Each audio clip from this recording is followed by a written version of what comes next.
여러분 안녕하세요. 컴퓨터의 기초 마스터하기입니다.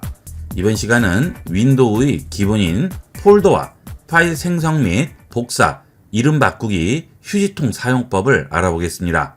컴퓨터에서 작업을 하시게 되면 기본적으로 파일이 생성이 되죠. 예를 들어 메모장 같은 프로그램을 이용을 해서 파일을 생성을 해보도록 하겠습니다. 이렇게 텍스트를 입력을 했습니다. 그 다음 파일 들어가셔서 저장 들어가시게 되면 컴퓨터에 파일을 저장할 수가 있죠. 저는 바탕화면에 저장해 보겠습니다. 왼쪽에 보시면 어디에 저장할지 저장할 장소를 선택할 수 있죠. 바탕화면 선택하고요. 여기에 파일 이름을 지정을 해 보겠습니다. 연습이라고 했습니다. 그 다음 저장합니다. 그러면 이렇게 파일이 생성이 되게 되죠. 그 다음은 폴더를 만들어 보도록 하겠습니다. 바탕화면에 마우스 우측 버튼 클릭하고 새로 만들기로 들어가시면 폴더라고 있죠. 폴더로 들어갑니다. 그러면 새로운 폴더를 생성할 수 있습니다. 이 폴더명은 만들 때마다 새 폴더 3, 새 폴더 4, 새 폴더 5식으로 순서대로 생성이 되게 됩니다.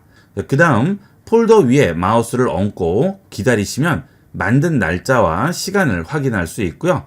파일도 마찬가지가 되겠죠. 파일의 경우에는 크기도 나오게 됩니다. 이제 폴더명과 파일명을 바꿔보도록 하겠습니다. 폴더나 파일을 선택합니다. 그리고 한 번 더 클릭합니다. 그러면 이름 부분이 반전이 되게 되고요. 여기에 내가 원하는 다른 이름을 써주시면 되는 겁니다. 폴더 연습이라고 썼습니다. 그 다음 바닥 클릭하시면 확정이 되겠죠. 파일명도 마찬가지죠. 파일명도 파일을 클릭하시고 파일이 선택된 상태에서 한 번만 더 클릭을 해주시면 파일명이 반전이 되게 되죠. 그런데 그 간격을 잘못 맞추시면 이렇게 폴더가 아예 열려버리거나 파일이 실행되는 수가 있죠. 클릭하는 간격이 짧으면 더블 클릭으로 컴퓨터가 인식을 하기 때문인데요. 그래서 클릭을 하지 않고 단축키를 이용을 해서 간단하게 반전시킬 수 있습니다. 폴더나 파일 선택하신 다음 키보드에 있는 F2 키를 눌러주세요. 그러면 바로 반전이 되죠. 일일이 클릭할 필요 없이 바로 반전시켜서 폴더명이나 파일명을 바꿔줄 수 있습니다. 그 다음은 복사를 해보도록 하겠습니다. 예를 들어서 이 파일을 복사를 할 건데요. 지금 바탕화면은 기본 저장 장치 안에 있는 상태이기 때문에 그 안에서는 어디를 이동을 시켜도 복사가 되지 않고 이동이 됩니다. 예를 들어서 여러분이 집 안에서 마루에 있는 물건을 건너방으로 옮길 경우 같은 집 안에서 움직이는 것이기 때문에 물건이 복사되지 않고 그대로 이동이 되죠. 기본 저장 장치 안에서는 전부 이동이 되게 됩니다. 폴더에 들어가 있는 파일을 다시 빼볼게요. 폴더를 여시고 파일을 다시 바깥으로 빼주시면 되겠죠. 그런데 이 같은 드라이브 안에서 파일을 복사할 필요가 있습니다. 그럴 때는 해당 파일을 마우스 좌측 버튼을 클릭해서 이동하는 것이 아니고요. 마우스 우측 버튼을 클릭해서 들고 이동합니다. 그러면 여기에 복사라고 나오죠. 이 경우는 같은 드라이브 안에서 움직이더라도 복사가 되게 됩니다. 여기에 복사해 볼게요. 그러면 똑같이 연습이라고 파일명이 붙지만 그 뒤에 복사본이라고 표시가 되게 되죠. 똑같은 파일이고 이것은 원본, 이것은 복사본이 되는 거죠. 폴더도 마찬가지가 되겠습니다. 마우스 우측 버튼 클릭, 드래그해서 놓게 되면 여기에 복사라고 나오게 되죠. 이것은 복사가 되는 것입니다. 컴퓨터는 같은 드라이브 안에서 이동을 시키게 되면 복사가 되지 않고 이동이 되는 것이고요. 드라이브가 다른 경우에는 복사가 되는 거죠. 예를 들어서 컴퓨터에서 USB 메모리로 이동을 하게 되면 따로 복사하지 않아도 자동으로 복사가 되게 됩니다. 또는 USB 메모리에서 컴퓨터로 파일을 가져오거나 폴더를 가져올 때도 이동이 되지 않고 복사가 되는 거죠. 그 다음 USB 메모리를 컴퓨터에 연결을 했는데요. 파일 탐색기를 열어서 확인을 해보도록 하겠습니다. 하단 작업 표시줄에 보면 파일 탐색기가 있죠. 파일 탐색기 눌러줍니다. 그 다음 좌측 스크롤을 내려서 내 PC를 선택을 해주게 되면 내 컴퓨터에 연결되어 있는 저장 장치들이 전부 보이게 되죠. 지금 제가 연결한 USB 메모리가 여기에 있습니다. 이제 컴퓨터에 있는 파일이나 폴더를 복사하려면 들고 여기에 얹어주시면 되겠죠. USB 메모리 더블 클릭해서 열어주시면 이렇게 폴더가 복사가 돼서 들어와 있습니다. 자, 이렇게 클릭 드래그해서 복사할 수도 있지만 단축키를 이용을 해서 간단하게 복사하고 붙일 수가 있습니다. 자, 이 파일을 복사해 보도록 할게요. 자, 이렇게 선택을 하시고요. 키보드에서 컨트롤 C 누릅니다. 그러면 파일이 복사가 돼요. 그 다음 복사할 창을 활성화하도록 하겠습니다.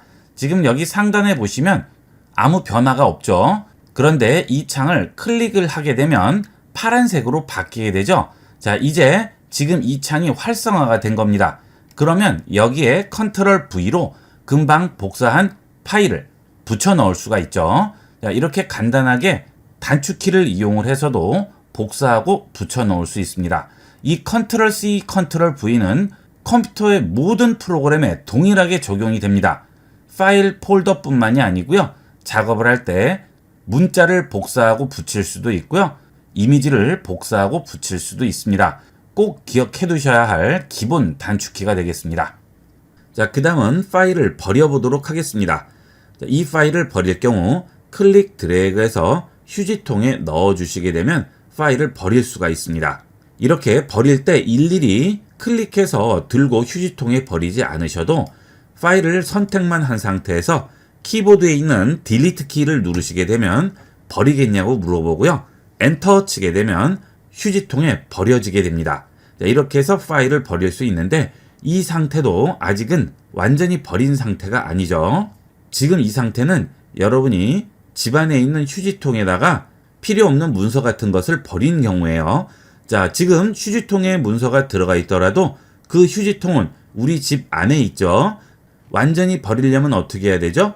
바깥에 가지고 나가서 분리수거함에 분리해서 버리셔야 되겠죠. 자, 지금은 내 집안에 있는 상태이기 때문에 완전히 버리기 위해서는 휴지통을 마우스 우측 버튼 클릭하시고 휴지통 비우기를 해 주셔야 완전히 내 컴퓨터에서 사라지게 되는 겁니다. 그만큼 저장 공간도 확보를 할 수가 있겠죠. 컴퓨터의 저장 공간을 여러분 집이라고 생각하시면 되겠고요. 집안에 가구를 버리고 남은 공간에 또 다른 것을 놓으려고 합니다. 그런데 그 가구를 기존 위치에서 빼서 아무리 현관에 가져다 놓더라도 아직은 내 집안의 공간을 차지하고 있죠. 그래서 그 가구가 차지하는 공간을 완전히 확보를 하려면 가구를 들고 집 밖으로 나가서 완전히 버려주셔야지만 내 집안에 가구가 있던 공간이 확보가 되겠죠. 자, 똑같은 원리가 되겠습니다. 내 컴퓨터의 저장 공간에서 버린 파일의 공간만큼 확보가 되려면 완전히 휴지통을 비우기를 해서 비워주셔야지만 그 공간이 확보가 되겠습니다. 자, 그 다음은 이렇게 파일을 버렸는데 잘못 버린 것 같아요. 다시 살려야 될 것 같아요. 그러면 휴지통을 더블 클릭해서 여시고요. 해당 파일을 다시 꺼내서 바깥으로 빼주시면 되겠습니다. 앞서 말씀드린 대로 휴지통에 버린 상태는 아직은 내 집안에 있는 상태이기 때문에 잘못 버렸을 경우 휴지통 안에서 다시 꺼내시면 되는 거예요. 하지만 완전히 밖에 나가서 버리셨을 경우에는 다시 가져올 수가 없죠. 쓰레기를 수거해가는 차가 수거를 해가 버리면 다시 가져올 수가 없죠. 같은 원리가 되겠습니다.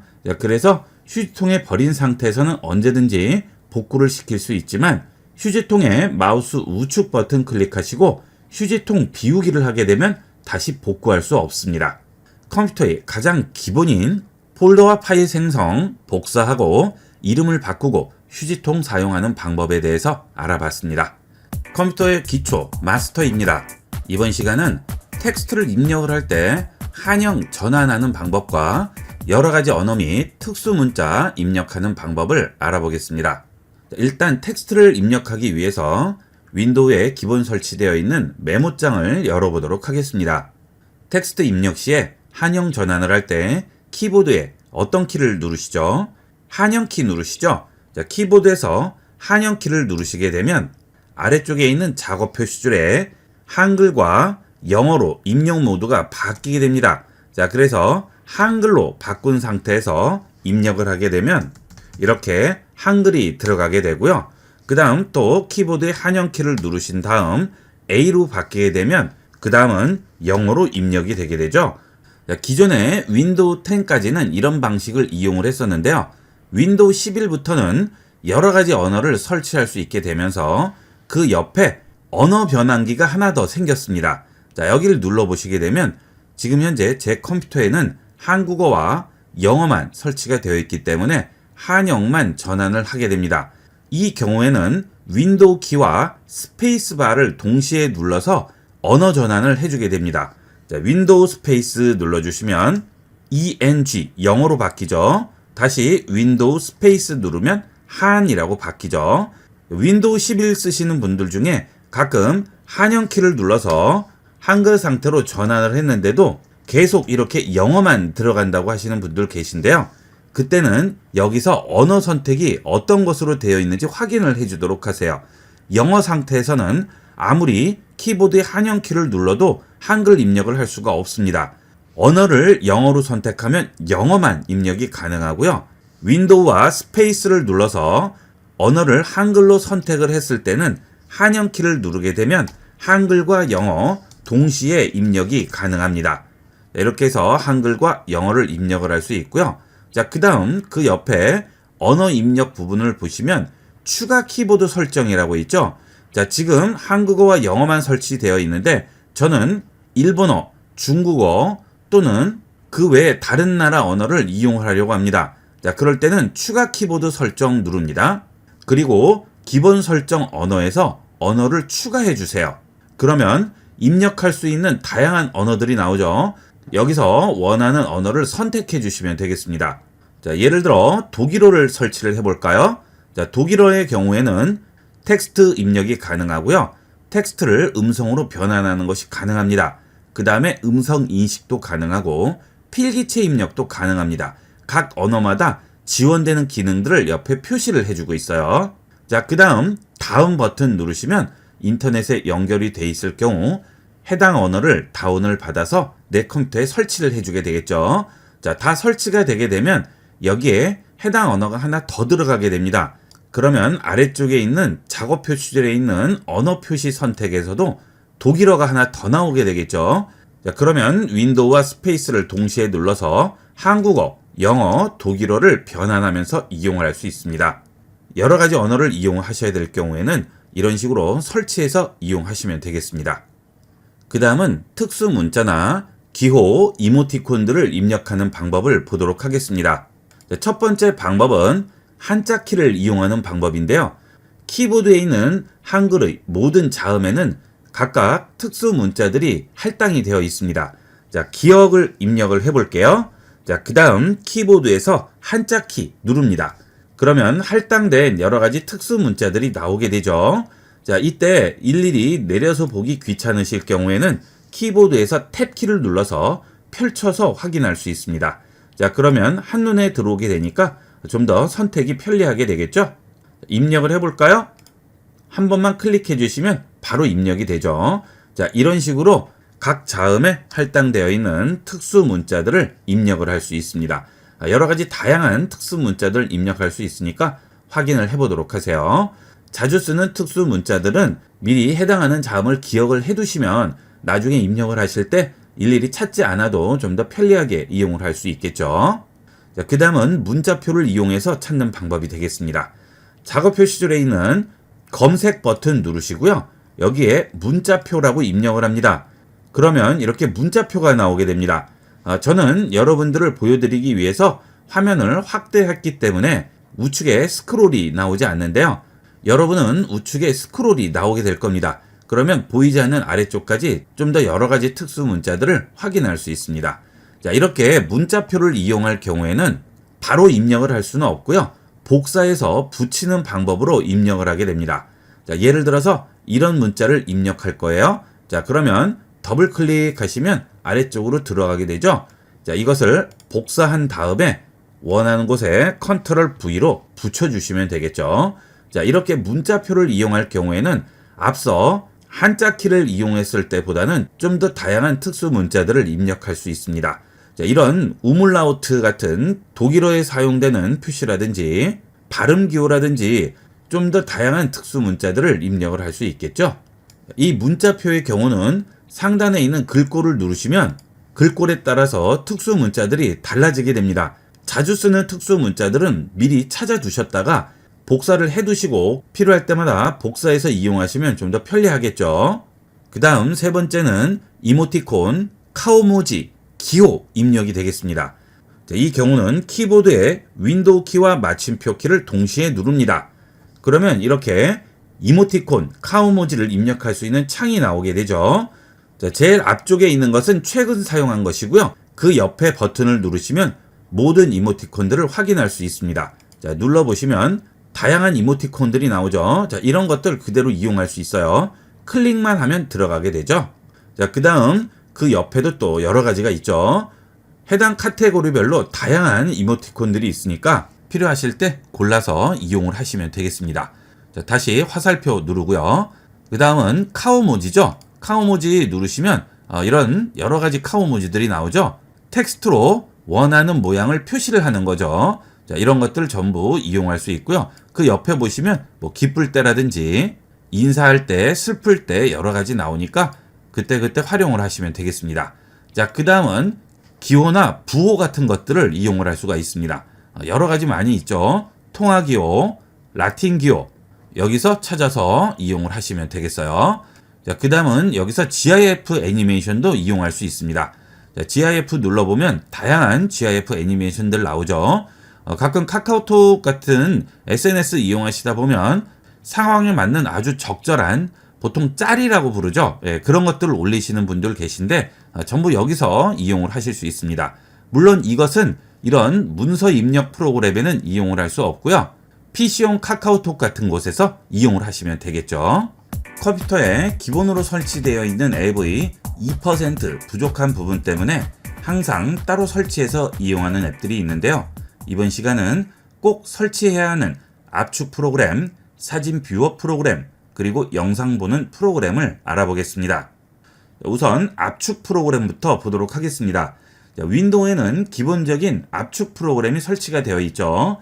폴더를 하나 꺼내 봤는데요. 폴더에 마우스 우측 버튼 누릅니다. 그러면 여기에 zip 파일로 압축이라고 있죠. 이렇게 해서 이 해당 폴더나 파일을 압축할 수 있는데요. 이렇게 압축을 하는 이유가 뭘까요? 물론 파일의 용량을 줄이는 기능도 있지만 이렇게 압축을 하지 않고 그대로 이용을 할 경우 USB 메모리 같은 곳에 복사를 할 경우 깨지는 수가 있습니다. 폴더를 열어볼게요. 지금 이렇게 여러 가지 파일이 있죠. 이런 파일 하나하나를 복사를 하다 보면 중간중간 깨지는 파일이 있을 수도 있고요. 오히려 복사하는 시간이 더 많이 걸릴 수도 있습니다. 그리고 메일로 해당 파일을 첨부해서 보낼 경우에도 이렇게 파일이 따로따로 되어 있으면 전송이 제대로 되지 않는 경우가 있죠. 그래서 마우스 우측 버튼 누르시고 압축을 하게 되는데요. 사진 같은 경우에는 컴퓨터에 저장을 해 놓는 경우가 있죠. 장시간 컴퓨터 저장 장치에 저장이 되어 있다 보면 나중에 열어보면 파일이 깨져서 열리지 않는 경우가 있습니다. 그럴 경우에는 복구가 거의 불가능하죠. 특히나 사진 같은 경우에는 항상 불안합니다. 그래서 중요한 문서 파일이라든지 사진 같은 것들은 되도록이면 압축을 해 놓으시면 좀 더 안전하게 이용을 할 수 있어요. 마우스 우측 버튼 누르고 zip 파일로 압축하죠. 그러면 파일이 이렇게 압축이 되게 됩니다. zip으로 압축이 됐죠? 이렇게 zip 파일로 압축을 해서 저장을 해 놓게 되면 따로 저장하는 경우에 비해서 깨질 확률이 훨씬 줄어들게 됩니다. 그 다음에 이렇게 해도 불안하다 하실 경우에는 이 압축된 파일을 하나 더 복사를 하는 거죠. 압축 파일 선택하시고 컨트롤 C 한 다음 컨트롤 V로 붙입니다. 그러면 복사본이라고 나오죠. 이 복사본을 포토스 2라고 바꿀게요. 그러면 똑같은 게 지금 두 개가 저장돼 있죠. 이런 식으로 저장을 해 놓는 거예요. 그래야 하나의 문제가 생겼을 경우 나머지 파일로 살릴 수가 있는 거죠. 그러면 파일이 깨질 수 있는 확률을 훨씬 줄일 수가 있죠. 중요한 파일은 이렇게 2중, 3중으로 저장을 해 놓으셔야 안전하게 저장을 해 놓을 수 있겠습니다. 이런 용도로 사용하는 게 압축 프로그램인데요. 이 윈도우의 기본 프로그램인 윈집 앱은 zip 파일로만 압축할 수 있고요. 이런 zip 파일만 압축을 풀 수가 있습니다. 인터넷에서 파일 같은 것들을 받아보셨을 경우에 다양한 종류의 압축 파일들을 확인할 수 있는데요. 이런 zip 파일도 여러 종류가 있습니다. 그러다 보면 이 윈도우 zip만으로는 풀 수 없는 여러 가지 파일들이 있겠죠. 그래서 다양한 압축 방식으로 압축을 하거나 또는 다양한 압축 방식으로 압축된 것을 풀 수 있는 그런 프로그램이 필요하죠. 그 앱이 반디집이라는 앱이 되겠습니다. 저는 지금 반디집이 설치가 되어 있어요. 여기에 번개 표시가 보이죠? 이 표시가 보이면 내 컴퓨터는 반디집이 기본 압축 프로그램으로 설정이 되어 있다는 뜻이 되겠습니다. 여러 가지 압축 프로그램이 굉장히 많습니다. 하지만 이 반디집이 가장 간편하게 이용할 수 있고요. 용량도 작고 쓰시기에는 가장 무리가 없어요. 브라우저를 여신 다음 반디집으로 검색을 해줍니다. 그러면 반디소프트에서 반디집 꿀캠, 꿀뷰라고 나오죠. 여기 들어갑니다. 그 다음 반디집 선택합니다. 그러면 다운로드 바로 할 수 있죠. 기본적으로 무료로 이용할 수 있는데요. 유료를 이용하게 되면 기능이 더 많긴 하지만 무료를 이용을 해도 쓰시는 데는 아무 지장이 없습니다. 지원하는 압축 프로그램도 동일하니까 무료로 이용하셔도 되겠습니다. 반디집 다운로드 하신 다음에 설치를 하시게 되면 자동으로 반디집이 윈도우의 기본 압축 프로그램으로 설정이 되게 됩니다. 자, 그러면 이제 압축을 할 경우에는 해당 폴더나 파일을 마우스 우측 버튼 누르시고 zip 파일로 압축 아래쪽으로 내려오시면 반디집이라고 새로 생깁니다. 자, 이 반디집에서 반디집으로 압축하기 선택하시면 반디집으로 압축이 되게 됩니다. 그리고 압축을 풀 경우에도 해당 압축 파일 마우스 우측 버튼 클릭하시면 다시 또 반디집이라고 나오죠. 위에 있는 압축 풀기는 윈도우 기본 압축 프로그램이고요. 그 아래쪽에 있는 반디집으로 가시면 여기에서 풀기가 나오죠. 여기 있는 포토 2의 풀기라고 하면 폴더를 하나 만들고 그 폴더 안에 압축이 풀리는 거고요. 반디집으로 압축 풀기 하면 압축된 파일을 그냥 풀어주게 됩니다. 자, 우선 반디집으로 열기 해볼게요.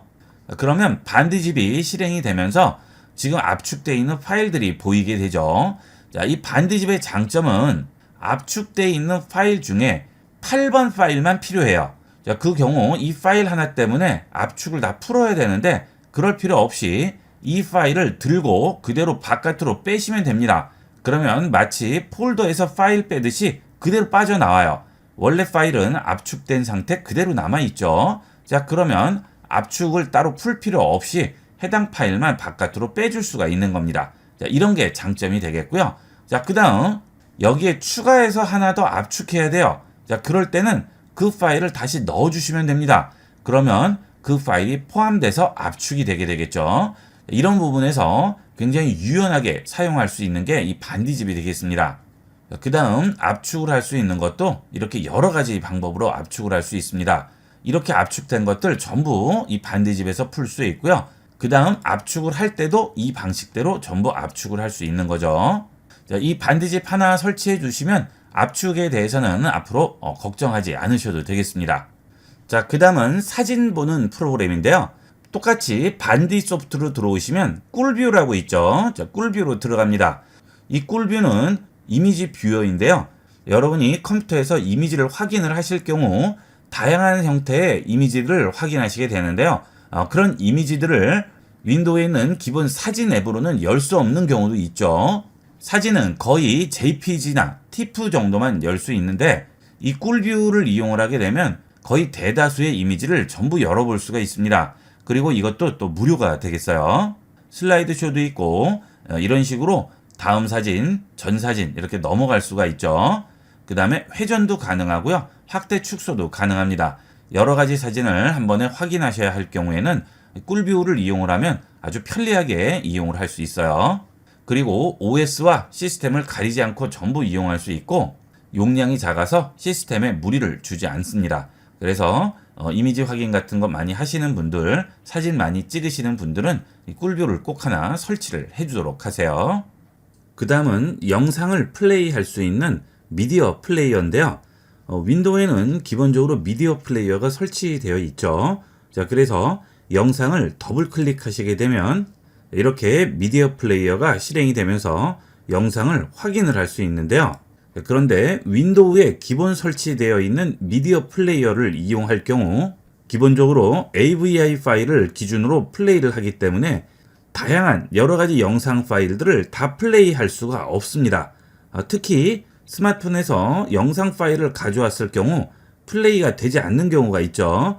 그런 경우 영상을 플레이할 수 있는 코덱이 없어서 그런데요. 그런 코덱들을 따로 설치하려면 수십 개의 코덱을 일일이 찾아서 설치를 하셔야 됩니다. 그거는 도저히 불가능하겠죠. 그래서 다양한 영상을 하나의 플레이어에서 간단하게 플레이할 수 있는 동영상 플레이어가 반드시 필요합니다. 제가 추천하는 플레이어는 다음팟 플레이어인데요. 이 다음팟 플레이어는 컴퓨터에서 영상을 보기 위한 거의 표준같이 이용이 될 정도로 많은 분들이 이용하고 계시는 플레이어입니다. 그리고 국내 업체고 무료로 이용할 수 있기 때문에 안심하고 이용을 할 수가 있습니다. 원래 다음팟 플레이어는 동영상을 플레이하기 위한 전용 앱이었는데요. 다음에서 카카오 TV를 출범을 하면서 카카오 TV를 라이브로 볼 수 있는 기능을 위주로 바뀌었습니다. 하지만 영상 플레이어로 이용하는데 아무 지장이 없기 때문에 영상 플레이어로 많이들 이용을 하시죠. 다음팟 플레이어를 다운받기 위해서 tv.kakao.com으로 들어옵니다. 여기 들어오시게 되면 아래쪽으로 내려가시면 팟 플레이어 다운로드 링크라고 나오죠. 여기로 들어가세요. 그 다음 여러분 OS에 맞춰서 해당 파일을 설치해 주시면 되겠습니다. 본인 OS가 32비트일 경우에는 32비트로 설치를 해 주셔야 되겠어요. OS가 몇 비트인지 어디서 확인할까요? 윈도우 시작 버튼 누르시고요. 설정으로 들어갑니다. 그 다음 좌측에서 시스템 눌러주세요. 그 다음 제일 아래쪽으로 가시면 정보라고 있죠? 정보 들어가시게 되면 현재 운영체제가 몇 비트인지 여기서 확인을 할 수 있습니다. 자, 저는 64비트죠? 그러면 다운로드 64비트를 이용해야 되겠죠? 여러분 컴퓨터의 OS에 맞는 것으로 다운로드 하시면 되겠습니다. 자, 다운로드 하겠습니다. 저장합니다. 자, 다 다운로드 됐죠? 폴더 열기 한 다음 더블 클릭해서 설치하도록 하겠습니다. 자, 그러면 설치가 되고 있죠? 자, 한국어로 설치하도록 할게요. 자, 설치 시작한다고 하죠? 다음 누릅니다. 설치합니다. 자, 그러면 설치가 되게 됩니다. 자, 바탕화면에 바로가기 버튼 생겼죠? 자, 그 다음 추가 코덱 설치를 반드시 해주도록 하세요. 추가 코덱이 설치가 돼야 여러가지 다양한 종류의 영상들을 문제없이 플레이할 수가 있습니다. 추가 코덱 설치 체크하시고요. 팟플레이어 실행하기 체크하신 다음 다듬합니다. 그러면 동의하라고 나오죠? 동의함 하시고요. 자, 여기서 FF MPEG 파일과 인텔 H.264도 전부 체크해 주도록 하세요. 자, 이렇게 다 체크해 주시면 스마트폰에서 복사해온 영상이라든지 인터넷에서 내려받은 영상, 거의 모든 영상을 전부 플레이할 수 있습니다. 다음 합니다. 자, 다 설치됐죠? 다듬합니다. 그러면 이제 이 다음팟 플레이어를 이용을 해서 여러분이 원하는 영상 전부 보실 수가 있어요. 자, 여기 있는 영상 더블 클릭해 볼까요? 자, 그러면 우리가 앞서 플레이할 때 나오던 미디어 플레이어가 아니고 다음팟 플레이어가 나오게 되죠. 자, 이걸 이용을 해서 간단하게 플레이할 수 있습니다. 음량 조절도 되고요. 하단에 플레이, 멈춤 전부 나오게 되죠. 자, 사용법은 굉장히 직관적이라서 간단하게 볼 수 있습니다. 전체 화면, 최대 화면, 최소 크기 여기서 전부 이용을 하시면 되겠습니다. 이것은 무료 프로그램이기 때문에 광고가 나오는 것은 어쩔 수 없습니다. 이렇게 해서 윈도우 기본 프로그램은 아니지만 꼭 설치하시기를 권하는 세 가지 종류의 앱을 소개했는데요. 가장 많은 사람이 쓰고 문제없이 쓰고 있는 앱이기 때문에 여러분도 꼭 설치해서 이용을 하도록 하세요. 윈도우의 터치 키보드 기능을 활용하여 키보드 없이도 터치해서 입력하는 방법과 필기체 인식 기능을 이용하여 입력하는 방법을 알아보겠습니다. 터치 키보드 기능은 하단 작업 표시줄에 나와 있죠. 자, 이 터치 키보드가 나와 있지 않은 분들은 설정에서 터치 키보드를 꺼내 주셔야 됩니다. 자, 작업 표시줄 마우스 우측 버튼 누르시고 작업 표시줄 설정 들어갑니다. 그러면 아래쪽에 터치 키보드라고 있죠. 여기서 항상을 선택하시면 작업 표시줄에 터치 키보드 아이콘이 항상 나와 있습니다. 그 다음 연결된 키보드가 없을 때로 선택하시면 키보드가 고장이 났다거나 컴퓨터의 키보드가 연결이 되어 있지 않으면 키보드 아이콘이 나오게 되겠죠. 자, 저는 항상으로 선택하겠습니다. 자, 닫습니다. 자, 그러면 여기에 키보드 아이콘이 나오죠? 자, 터치 키보드 아이콘 클릭합니다. 그러면 이렇게 가상 키보드가 나오게 되죠. 자, 컴퓨터 이용을 하시다가 보면 갑자기 키보드가 고장이 났다거나 할 때 입력할 방법이 없어서 당황하시는데요. 그럴 때 이렇게 터치 키보드를 꺼내 놓으시면 키패드를 직접 클릭해서 이용을 할 수가 있겠죠. 자, 메모장을 하나 열어보도록 하겠습니다. 자, 이렇게 워드 프로세서나 메모장 또는 글씨를 입력할 수 있는 곳에 커서를 클릭하시고요. 터치 키패드를 이용을 해서 간단하게 텍스트를 입력을 할 수 있겠죠. 자, 이런 식으로 입력을 할 수 있는데 이 터치 키보드 기능은 우리가 실제 키보드 이용하는 것과 동일하게 이용을 하시면 되겠습니다. 그 다음 물리적인 키보드에 없는 버튼이 하나 붙어 있죠. 그것은 여기 있는 마이크 버튼이 되겠습니다. 이 마이크 버튼을 이용을 해서 음성 인식 기능을 이용을 할 수 있죠. 마이크 버튼 눌러볼까요? 안녕하세요. 반갑습니다. 이번 시간은 터치 키보드에 대해서 알아보고 있습니다. 자, 이렇게 음성으로 간단하게 입력을 할 수 있겠죠.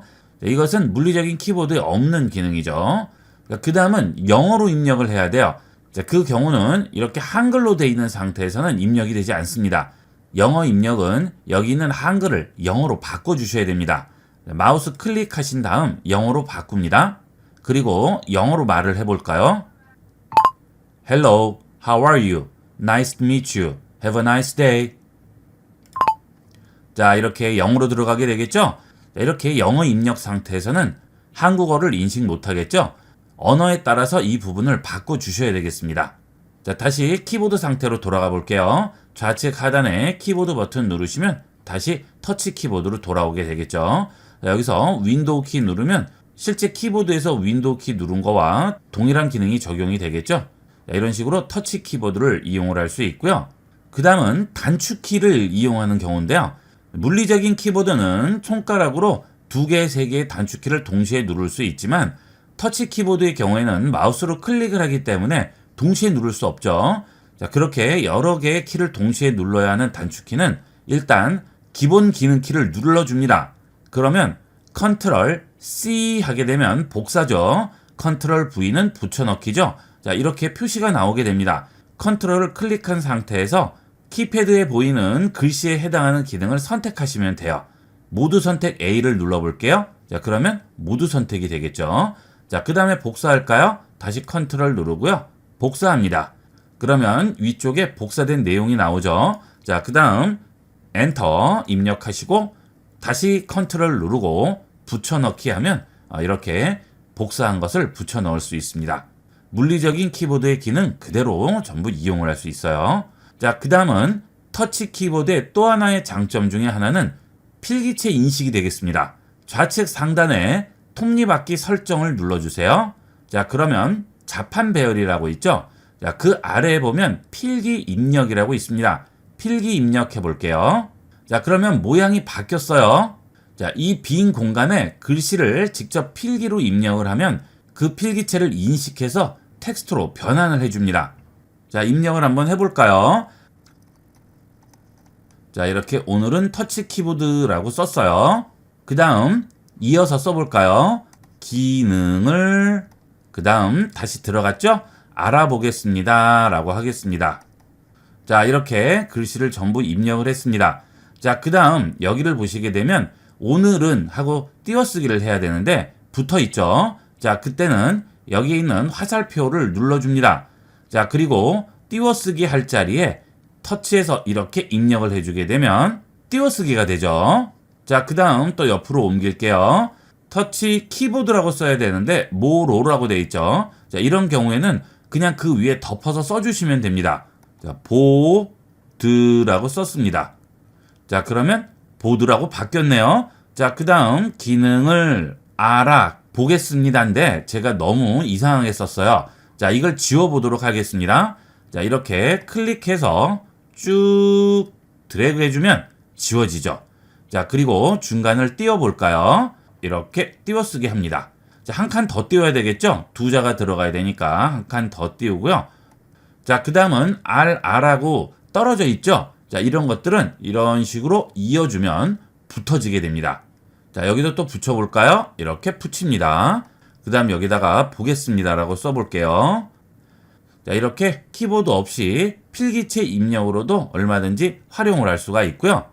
자, 이런 경우는 필기체를 마우스로 쓰기는 좀 힘들죠. 그래서 타블렛이라든지 또는 터치 화면을 이용을 하실 때는 아주 편리하게 이용을 할 수가 있겠습니다. 자, 그 다음 이 경우 한자 입력도 가능합니다. 자, 한자로 입력을 해볼까요? 대한민국이라고 써볼까요?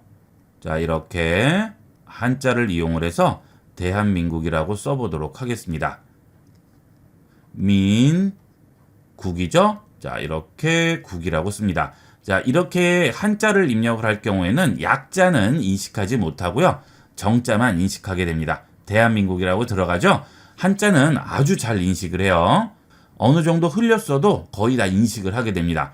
그리고 혹시나 잘못 인식했을 경우 위에 있는 비슷한 글자들을 이용을 해서 다른 글자로 선택할 수도 있겠죠. 자, 그 다음 영어를 써야 돼요. 영어일 경우에는 앞서 한글 음성 입력대와 마찬가지로 영어로 변환을 해주셔야 돼요. 자, 여기에 보시면 한이라고 되어 있죠. 지금 언어 선택기인데요. 언어 선택기를 한국어가 아니고 영어로 바꿔주셔야 됩니다. 자, 이거는 단축키 윈도우 스페이스바를 눌러도 되겠죠. 자, 저는 영어 선택하겠습니다. 자, 그 다음 영어로 입력을 해볼까요? 자, 입력 잘 되죠? 영어도 굉장히 인식을 잘합니다. 어느 정도 흘려 쓰는 글씨는 전부 인식을 하게 돼요. 이렇게 터치 키보드 기능이 굉장히 다양해요. 예전에는 터치 키보드가 제대로 인식이 되지 않았었는데 요즘 인공지능이 굉장히 발전하고 있죠. 그래서 윈도우에서도 이 터치 키보드에 인공지능을 적용을 해서 인식률이 비약적으로 올라갔습니다. 그래서 실제 이용하는데 지장이 없을 정도로 많이 발전을 했어요. 자, 그 다음에 크기 변경은 여기 있는 크기 변경 버튼을 눌러서 아래쪽 전체에 놓을 수도 있고요. 띄어낼 수도 있죠. 그 다음 터치 키보드는 여기 상단에 있는 선을 잡고 움직여야 움직일 수 있습니다. 자, 그리고 우측 하단에 있는 점 3개를 눌러서 숫자 입력을 한다든지 또는 띄워쓰기라든지 엔터, 한영 전환 여기서 전부 이용할 수 있겠죠. 자, 이런 식으로 윈도우에서 터치 키보드를 활용할 수 있습니다.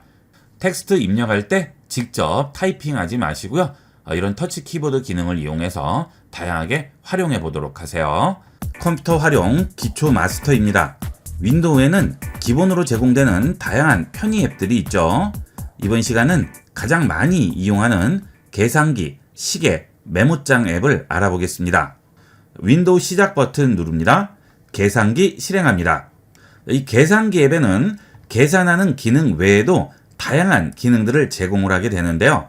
좌측 상단에 줄 3개 버튼을 누르시게 되면 계산기 종류만도 5종류가 됩니다.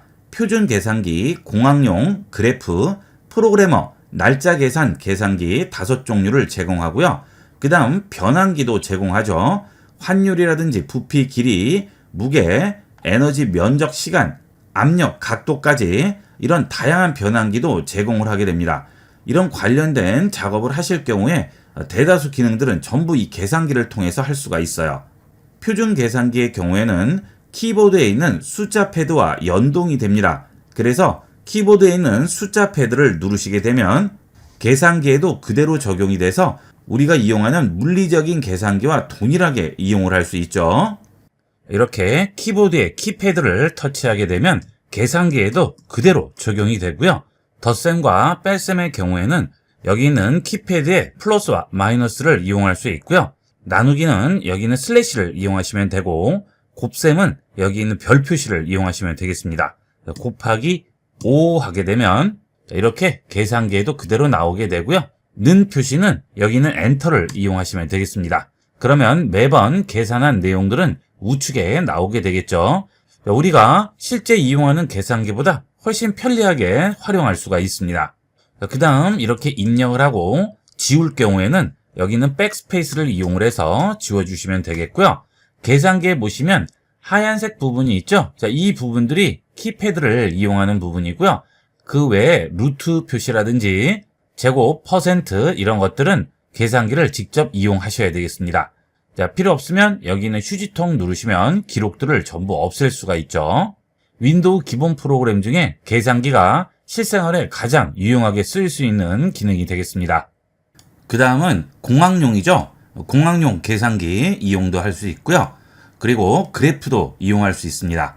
자, 이 그래프는 함수를 입력을 하게 되면 해당 함수에 대한 그래프를 그려주게 되죠. 자, 간단하게 만들어 보면 y는 0.2x의 제곱 더하기 2x 더하기 3이라고 했습니다. 그 다음 위에서 그래프 모드로 전환을 해주게 되면 이렇게 해당 함수에 대한 그래프를 만들어주게 되죠. 그리고 그 그래프 위에 마우스를 얹게 되면 정확한 값을 또 보여주게 됩니다. 이런 식으로 함수도 그래프로 표현을 하게 되고요. 그 다음 프로그래머 분들은 프로그램 짤 때 이용할 수 있는 계산기도 활용할 수 있고요. 날짜 계산도 할 수가 있습니다. 시작일과 종료일을 지정을 해주면 날짜를 계산을 해주죠. 자, 예를 들어서 2021년 1월 13일부터 2024년 2월 5일까지는 3년 3주 2일 1118일이라고 나오게 되죠. 자, 이런 식으로 날짜 계산까지 전부 해줄 수 있고요. 통화 환율이라든지 부피 이런 것들도 전부 계산이 가능합니다. 통화 환율은 컴퓨터가 인터넷에 연결이 돼 있으면 현재 시간을 기준으로 환율을 업데이트해서 환율 계산을 해주게 됩니다. 위쪽에서 통화 선택하고 아래쪽에서 통화 선택하면 계산을 해줄 수가 있죠. 예를 들어서 한국 원화를 미국 달러로 계산을 해보면 한국 원화로 25,600원이면 달러로는 19.14달러가 되는 거죠. 이런 식으로 계산이 가능합니다.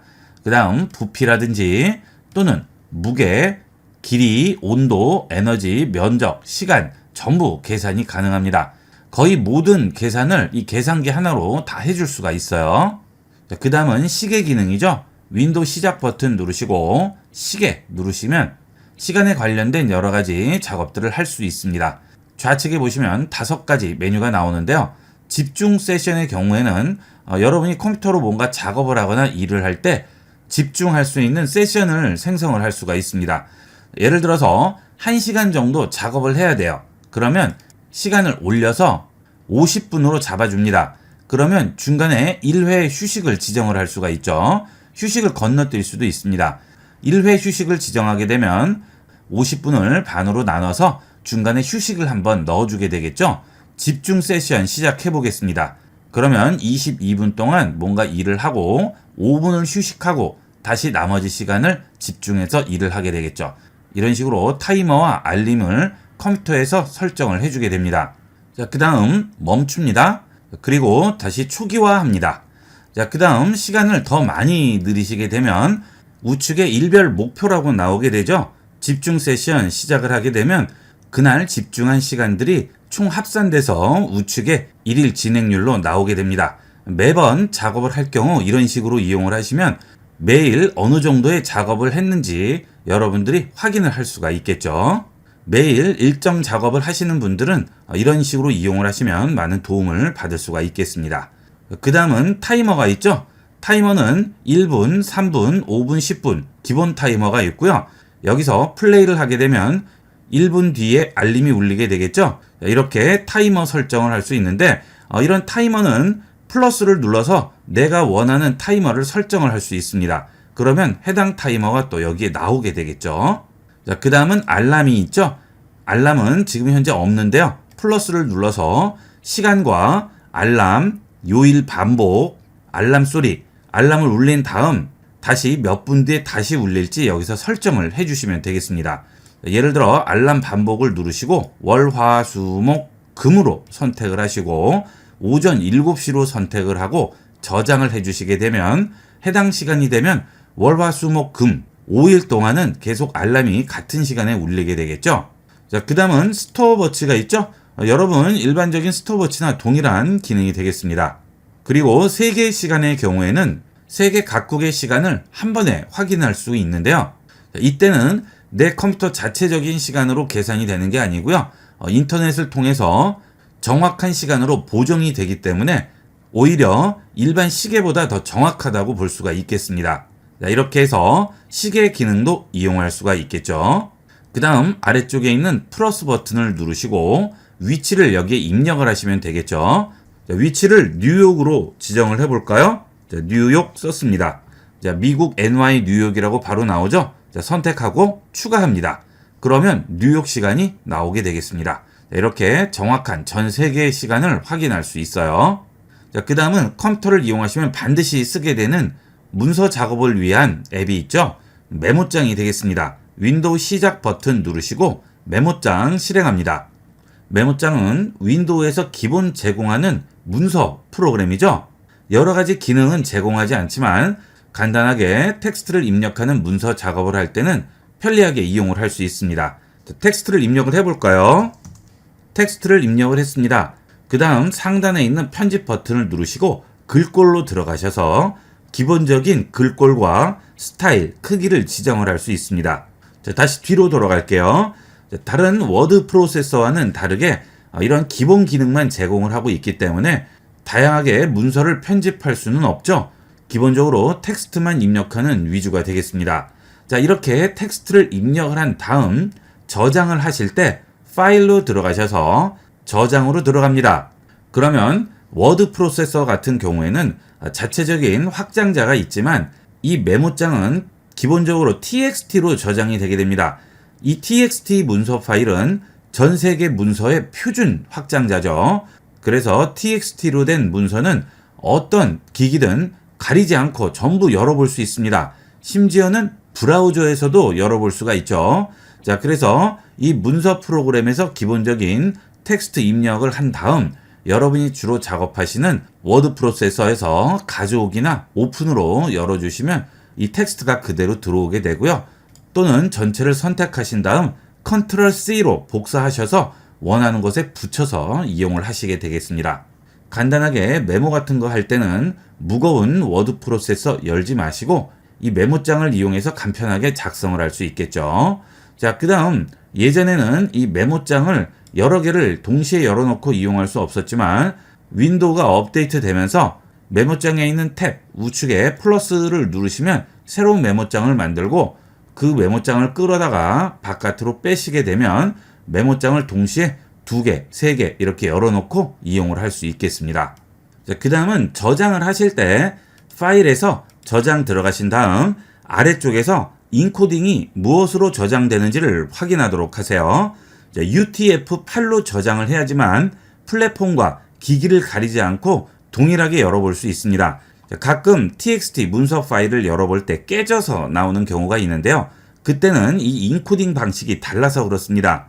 애플 컴퓨터라든지 스마트폰, 윈도우, 그 외에 여러 가지 플랫폼이 있고 장비가 있을 수 있겠죠. 그 다음 언어마다 저장하는 방식이 다를 수가 있습니다. 그런 언어와 기기나 장비에 특화된 텍스트 방식으로 저장을 하게 되면 다른 곳에서 열게 되면 전부 글씨가 깨져 보이는 경우가 있어요. 그래서 이 텍스트를 어디서든 동일하게 확인을 하려면 반드시 인코딩 방식을 UTF-8로 저장을 하셔야지만 무리 없이 볼 수가 있습니다. 확인을 해보시면 안시로 저장되어 있는 경우도 있을 텐데요. 이런 것들 꼭 바꿔서 UTF-8로 이용하도록 하세요. 이렇게 해서 윈도우의 가장 기본적인 프로그램인 시계, 계산기, 메모장에 대해서 알아봤습니다. 컴퓨터를 이용하시는 한은 꼭 사용하게 되고 실생활에서 가장 많이 활용하게 되는 기능들이니까 기억해 놓도록 하세요. 컴퓨터 활용 중급입니다. 컴퓨터의 중요한 기능 중 하나가 문서 작성인데요. 문서를 작성할 때 문서를 돋보이게 하는 것이 폰트죠. 이번 시간은 윈도우에 글꼴을 설치하는 방법과 활용할 수 있는 무료 글꼴들을 알아보겠습니다. 우선 윈도우에 설치되어 있는 글꼴을 확인하는 방법과 설치하는 방법을 알아보도록 하겠습니다. 윈도우 시작 버튼 누르시고 설정으로 들어갑니다. 그 다음 좌측에서 개인 설정 선택하시고요. 아래로 내려가시다 보면 글꼴이라고 있습니다. 글꼴 들어갑니다. 그러면 설치하려면 끌어서 놓기라고 보이게 되죠. 원하는 글꼴을 클릭 드래그해서 이 위에 얹기만 하면 글꼴이 설치가 되게 되고요. 아니면 여러 개의 글꼴을 동시에 설치를 할 경우 글꼴 찾아보기 및 설치해서 한꺼번에 설치를 해줄 수 있습니다. 자, 그 다음 아래로 내려가시게 되면 내 컴퓨터에 설치되어 있는 글꼴들을 전부 확인할 수 있죠. 자, 지금 상태는 모든 글꼴들이 다 보이는 상태고요. 찾고자 하는 글꼴이 있을 경우 여기에 직접 입력을 하셔도 되고요. 필터를 이용을 해서 글꼴을 찾을 수도 있습니다. 모든 언어에 대한 스크립트를 눌러주시고 아래로 내려가시면 한글이라고 보이죠? 한글을 선택하게 되면 한글 글꼴만 보여주게 됩니다. 그 다음 확인하고자 하는 글꼴을 클릭을 하시게 되면 그 글꼴을 제작한 곳과 기본적인 정보를 제공하게 됩니다. 그 다음 그 글꼴의 크기를 변경을 해줄 수 있죠. 자, 지금 기본 크기가 24포인트인데요. 여기서 사이즈를 조절을 해서 기본 글꼴 사이즈를 바꿔줄 수 있습니다. 자, 그 다음 실제 글을 입력을 했을 때 그 글꼴이 어떤 식으로 보이게 되는지 이 위쪽 입력창에 내가 원하는 문장을 입력을 하면 실제 적용된 글꼴을 보여주게 돼요. 자, 입력을 해볼까요? 안녕하세요 라고 입력을 했더니 이렇게 보이게 되죠. 자, 이렇게 글꼴이 어떤 식으로 적용되는지 확인을 할 수 있습니다. 자, 그 다음 해당 글꼴이 필요 없을 경우 여기서 제거 버튼을 누르시면 그 글꼴을 내 컴퓨터에서 제거를 할 수 있죠. 자, 다시 뒤로 돌아갑니다. 그 다음 글꼴 목록에서 우측 상단에 보시면 점세개 버튼이 보여요. 여기를 누르셔도 제거 버튼이 나오죠. 여기서 제거할 수도 있고요. 자, 그 다음 글꼴이 많이 설치가 되어 있으면 글꼴 찾는데도 한참 시간이 걸리죠. 자주 이용하지 않는 글꼴의 경우에는 여기서 숨기기를 이용을 하시면 해당 글꼴을 숨길 수가 있습니다. 가끔은 쓰지만 자주 쓰지 않는 경우 숨겨놓고 이용을 하시면 되겠습니다. 자, 그러면 무료 글꼴을 다운받아서 설치를 해보도록 하겠습니다. 글꼴 이용을 하실 때 가장 신경 쓰이는 부분이 저작권 부분이죠. 요즘은 유료 서체를 제작하는 업체들에서 무단으로 글꼴을 이용하는 개인이나 업체들을 법적으로 제재를 하는 경우가 많습니다. 그래서 아무 생각 없이 글꼴을 썼다가 벌금을 내고 하시는 분도 계시는데요. 글꼴은 이 저작권을 굉장히 신경 써서 이용을 하셔야 되겠습니다. 그래서 안전하게 이용할 수 있는 무료 글꼴을 알아보도록 하겠습니다. 네이버 무료 글꼴이 가장 안전하고 보편적으로 이용할 수 있는 글꼴이 되겠어요. 자, 여기 입력창 클릭하시고요. 네이버 무료 글꼴 입력하시면 한글.naver.com 폰트라는 사이트가 나오게 됩니다. 여기 들어갑니다. 자, 그러면 네이버에서 제공하는 무료 글꼴을 확인할 수 있습니다. 나눔 글꼴, 마루브리 글꼴, 클로바 나눔 손글씨 이렇게 세 가지 종류 전부 총 150종의 글꼴을 이용을 할 수 있는데요. 자, 아래로 내려가 보시면 저작권 안내가 나오죠. 개인 및 기업 사용자 모두 사용할 수 있고 상업적인 사용도 가능하다고 하죠. 물론 이 글꼴 자체를 유료로 판매하는 것은 안 되겠죠. 네이버 무료 글꼴의 경우에는 소프트웨어와 번들해서 재배포하는 것은 가능하고 소프트웨어를 판매할 때 폰트를 번들로 제공하는 것도 가능합니다. 그리고 자유롭게 수정, 재배포도 가능하다고 하죠. 그 대신 출처 표기를 권장한다고 하는데요. 표기는 하지 않아도 상관은 없습니다. 자, 그래서 이 글꼴을 하나 설치를 해보도록 할게요. 마루브리 글꼴 설치해보도록 하겠습니다. 자, 마루브리 글꼴 전체 내려받기 합니다. 저장하겠냐고 물어보죠? 저장합니다. 자, 그러면 다운로드 됐죠? 폴더 열기 한 다음 해당 글꼴을 바탕화면으로 복사를 해놓도록 할게요. 자, 복사됐죠? 자, 마우스 우측 버튼 클릭하시고 압축 풀기로 바탕화면에 압축을 풀도록 하겠습니다. 자, 압축 풀렸네요. 이 마루브리 글꼴 폴더 안으로 들어가 보시면 OTF와 TTF 두 가지 서체가 보이게 되는데요. 두 가지 모두 동일한 서체지만 오픈 타입이냐 트루 타입이냐의 차이가 되겠습니다. 오픈 타입이 트루 타입에 비해서 용량이 크긴 하지만 결과물의 퀄리티가 더 좋습니다. 그래서 되도록이면 오픈 타입을 설치해 주시는 것을 권하고요. 오픈 타입이 설치가 되지 않을 경우 트루 타입을 이용하셔도 상관은 없습니다. 자, 그러면 서체를 설치해 보도록 할까요? 자, 서체를 설치할 때 폴더를 끌어다가 놓는 것은 안 되고요. 폴더를 여신 다음 그 폴더 안에 있는 서체를 끌어다가 놓으셔야 되겠습니다. 자, 서체에 클릭해서 드래그하면 자, 이렇게 복사라고 나오게 되죠. 서체가 설치가 되는 건데요.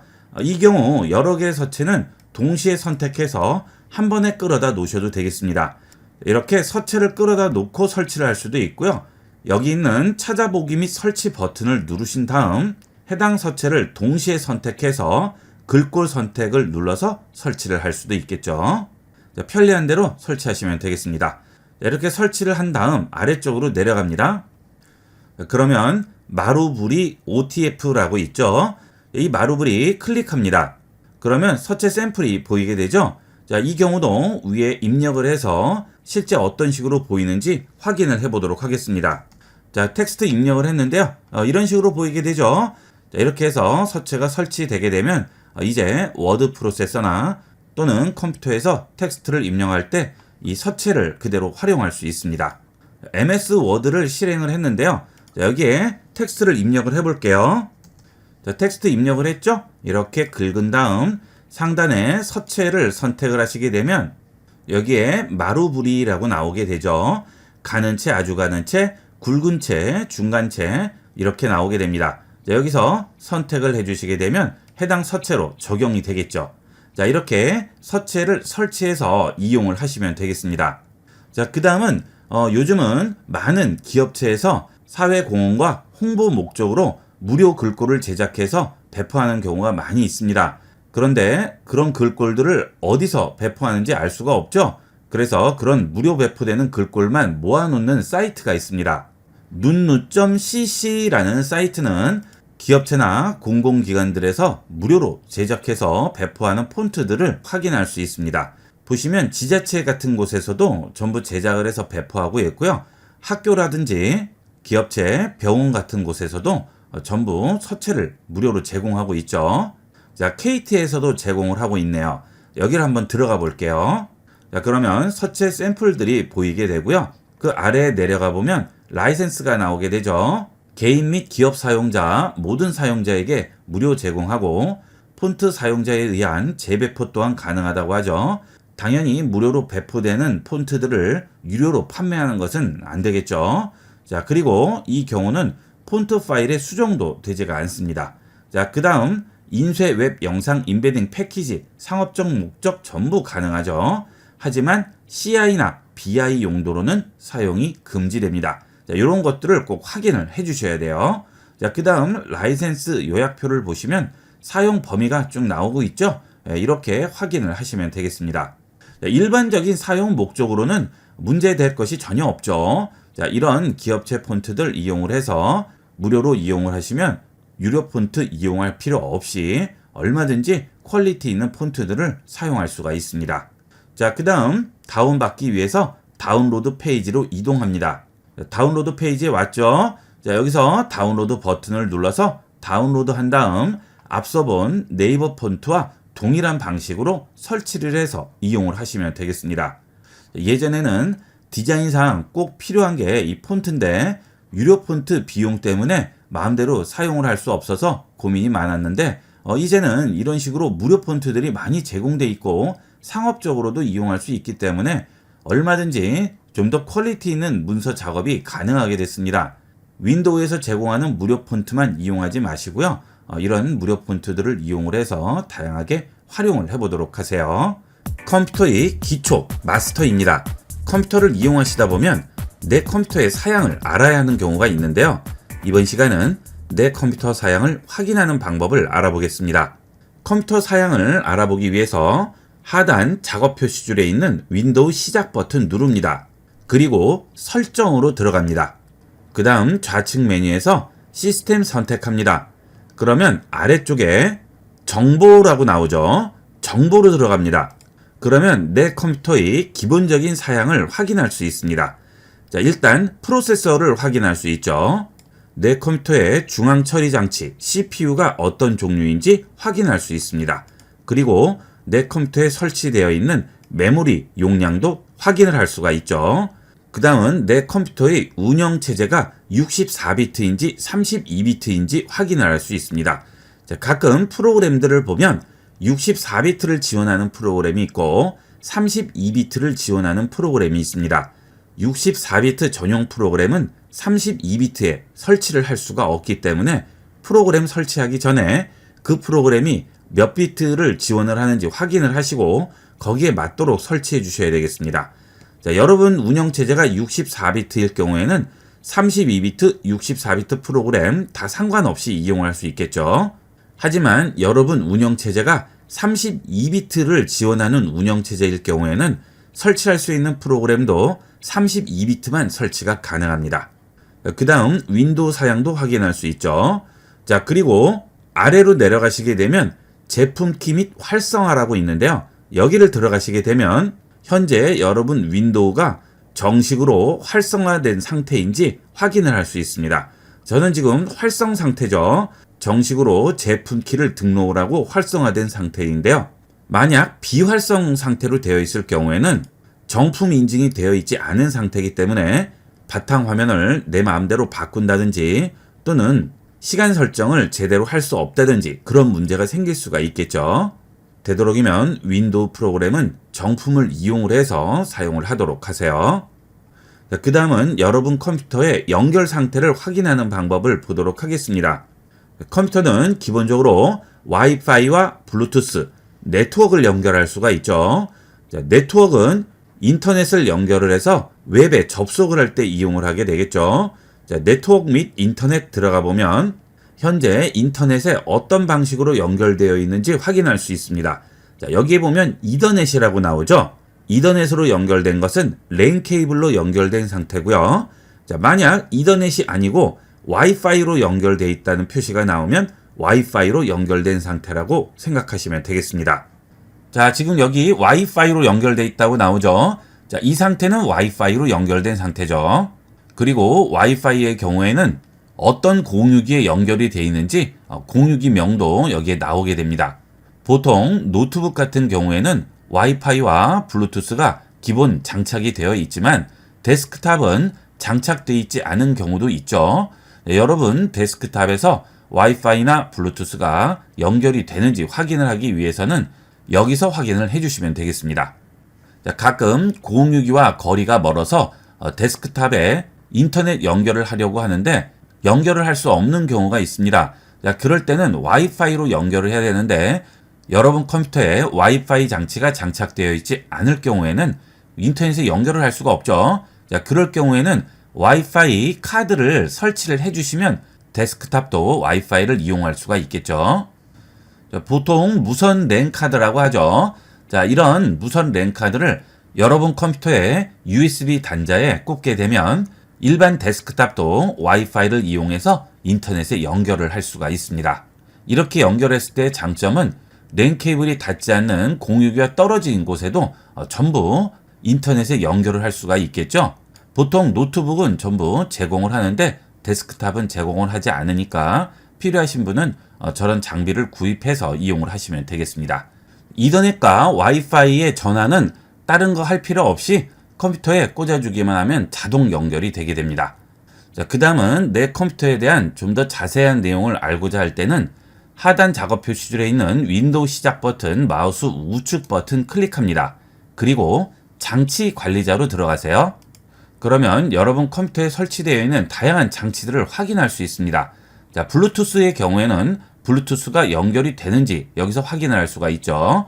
자, 블루투스 디바이스라고 나오죠. 자, 그러면 내 컴퓨터는 블루투스와 연결이 가능합니다. 그러면 내 컴퓨터는 다른 블루투스 장비를 연결을 할 수가 있겠죠.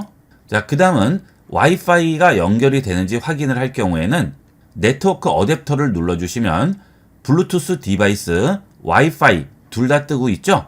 자, 그 다음에 컨트롤러라고 나오죠. 자, 이것은 일반 랜 케이블로 연결해서 인터넷에 연결을 할 수 있다는 뜻이 되겠습니다. 여기서 이런 기본 장비를 확인할 수 있고요. 그 다음 디스크 드라이브를 들어가시게 되면 내 컴퓨터와 연결된 여러 가지 저장 장치를 확인할 수가 있겠죠. 그리고 해당 저장 장치를 더블 클릭하시게 되면 속성 창이 나오게 되고요. 여기서 볼륨을 눌러주시면 디스크의 용량을 확인할 수가 있습니다. 자, 볼륨에 보시게 되면 용량이 488385라고 나오죠. 자, 이 용량 계산하실 때 기본적으로 메가바이트로 나오기 때문에 뒤쪽에 세 자리는 가려주시고요. 앞자리만 보시면 되겠습니다. 세 자리를 가리게 되면 기가로 바뀌게 되죠. 488기가, 즉 500기가 정도 되는 거네요. 자, 이렇게 용량을 확인할 수 있고요. 그 다음은 C 드라이브인데요. 자, 이 경우는 3개를 가리고 세 자리가 있죠. 953기가인데요. 이것은 1테라가 되겠습니다. 세 자리 다음은 기가가 되고요. 그 다음 세 자리가 채워지면 테라가 되겠습니다. 요즘은 1테라, 2테라 드라이브도 많이 이용을 하시죠. 자, 여기서 용량을 확인하시면 되겠습니다. 그 다음은 여러분 그래픽 카드는 디스플레이 어댑터에서 확인할 수가 있죠. 자, 그리고 모니터도 확인할 수 있습니다. 자, LG 4K 모니터라고 하네요. 여기서 모니터 확인할 수 있고요. 사운드 비디오 게임 컨트롤러라고 나오죠. 여기는 음악을 듣기 위해서 사운드 카드를 표시하는 부분이 되겠습니다. 자, 여기서 사운드 카드에 문제가 있으면 컴퓨터에서 소리가 나지 않겠죠. 자, 그 다음 아래 오디오 입력 및 출력에 들어가시게 되면 여러분 컴퓨터에 스피커가 연결이 되어 있을 경우 스피커가 연결되어 있는지도 확인이 가능합니다. 저는 지금 여기 스피커라고 나오고 있고요. 모니터에서도 저는 스피커를 지원을 하기 때문에 모니터에 붙어 있는 스피커 표시도 나오게 됩니다. 자, 그 다음은 프린터가 연결이 되어 있을 경우 프린터를 선택하시면 프린터 표시도 나오게 되죠. 자, 만약 프린터를 연결을 했는데 프린터를 열었을 때 프린터가 나오지 않는다면 프린터가 제대로 연결이 된 게 아니겠죠. 그리고 이렇게 프린터가 보이더라도 마우스 우측 버튼 누르시고 속성으로 들어가시게 되면 이 장치가 올바르게 작동하고 있다는 말이 나와야 됩니다. 이 말이 나오지 않으면 그 경우도 드라이버를 다시 설치를 해 주셔야 되겠습니다. 프린터 드라이버는 해당 제조사 홈페이지에 들어가서 다운로드 받은 드라이버를 설치해 주시면 되겠습니다. 그 다음은 프로세서의 종류도 여기서 간단하게 확인할 수 있죠. 자, 프로세서 눌러주시면 저 같은 경우 라이젠 7 5800X라고 나오죠. 여기에서 여러분 컴퓨터에 설치되어 있는 CPU, 즉 중앙 처리 장치의 종류를 확인할 수가 있겠습니다. 이런 식으로 여러분 컴퓨터의 사용과 연결된 장비 확인이 필요할 경우 간단하게 확인을 하시면 되겠습니다. 이번 시간은 여기까지 하도록 하겠습니다. 감사합니다. 본 영상을 시청해주신 모든 분께 감사드립니다. 좀 더 체계적으로 컴퓨터 및 모바일 기기 사용법을 배우려면 www.ib96.com, ib컴퓨터교육.com을 추천드립니다. 그리고 저희 채널에 구독과 멤버십 회원으로 가입해주시면 좀 더 좋은 컨텐츠로 보답하겠습니다. 감사합니다.